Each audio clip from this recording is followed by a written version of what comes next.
Konnichiwa, and welcome to Moving in a Contactless World, Japan. My name's Karen Kubrin and I'll be your host for this special episode. When you're in Tokyo, the best way of getting around is by train. The Japanese rail system is both highly efficient and well used. In fact, the Japanese people use public transport a great deal. Around every second worker in Japan travels to and from work by train. And in a recent survey by JapanGuide.com, 53% of students and 48% of company workers said that they travel to school or work by train or subway. It's this high usage of public transportation systems that has allowed the Japanese to successfully introduce contactless ticketing to the population. Shinjuku Station in Tokyo is the busiest in the world, serving more than 2 million riders a day, who hop on and off no fewer than 11 metro and commuter rail lines that feed directly into it. At least 5 of those lines belong to Japan Railway East, one of the world's largest movers of people and the first transit company in the world to roll out contactless fare collection on mobile phones. Transit operators elsewhere are watching what JR East does with interest. They see a case to be made for putting their fare collection applications onto handsets that commuters could use just as they do contactless fare cards. The transit operators are rolling out in numerous cities around the world. Contactless chips and short-range radio antennas can also be embedded inside mobile phones to store a transit application. And, unlike cards, the phones are connected to mobile networks, allowing transport agencies to download the fare payment service over the air. This could reduce the number of cards the transit companies must issue. It's also a way of the transit companies communicating with the commuters.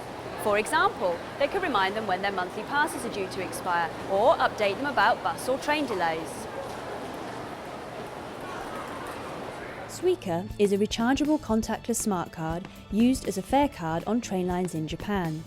Launched in November 2001, the card is usable currently in the Kanto region, at JR East stations near Sendai and Niigata, and in the Kinki region on JR West. The card can also be used interchangeably with JR West's Eikaiko card in the Kansai region. The card is also increasingly being accepted as a form of electronic money for purchases at stores and kiosks within train stations. As of April 2007, over 20 million Suica cards were in circulation. Suica stands for Super Urban Intelligent Card, and the pronunciation is also a pun on the Japanese word for watermelon, Suica. In the logo, the IC is highlighted, as the initials stand for Integrated Circuit, the technology inside the smart card, in common Japanese usage. An additional meaning comes from the expression sui sui, meaning smooth, and an abbreviation for card, ka, intended to highlight the smooth simplicity of using the card compared with traditional train tickets. Recent cards, easily identified by the penguin logo, can be used for much more than purchasing train tickets. Some vending machines and coin-operated lockers within stations can be accessed with the card. Stores inside and outside of train stations, including chains such as Family Mart, AM/PM and Big Camera, also support transactions with Suica. And a few shops at Narita International Airport have even begun accepting Suica cards. Usage of the card involves passing it over a card reader. The technology allows for the card to be read at some distance from the reader, so contact is not required. Many people leave the card in their wallet and just pass the wallet over the reader as they enter the ticket gate. The balance on the card is displayed when you enter the ticket gate this way. The minimum fare is needed on the card when entering the train system, which is not deducted at that time. The balance is also displayed whenever the card is inserted into the ticket or fare adjustment machines as well. A travel record is stored on the card and can be displayed or printed out at the same place where one can purchase and reload the Suica cards.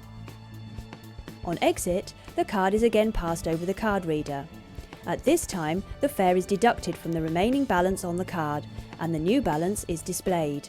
These cards are available at card vending machines at the train stations allowing Suica.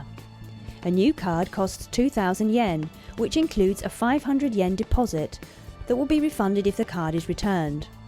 The remaining 1,500 yen is immediately available for train rides, and more money can be charged onto the card in 1,000, 2,000, 3,000, 4,000, 5,000 and 10,000 yen increments. up to a card maximum of 20,000 yen, at similar ticket vending machines or fare adjustment machines displaying the Suica logo inside each station. Suica cards are sold by 3 railway companies: Suica Card and View Suica Card, sold by JR East; Rinkai Suica Card, sold by Tokyo Waterfront Area Rapid Transit, the Rinkai line; and Monorail Suica Card, sold by Tokyo Monorail. The card incorporates contactless radio frequency identification (RFID) technology developed by Sony called Felica. The same technology is also deployed in the EDI electronic cash cards used in Japan, the Octopus card in Hong Kong, and the EaseLink card in Singapore. Since January 2006, Mobile Suica has been incorporated into phones by the Japanese mobile operators. This system includes Java applications to manage the Suica function in the mobile phone, to recharge the Suica card, to review the stored value, and to perform other functions via the mobile phone.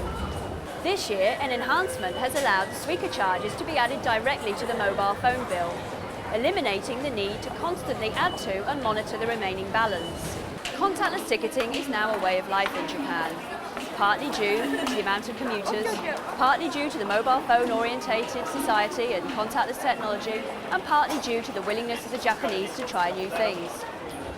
These elements come together to form a great business case for contactless ticketing. In fact, it's a business case envied the world over by other transport carriers. However, it doesn't stop them from learning from the Japanese, and especially Japan Railway East.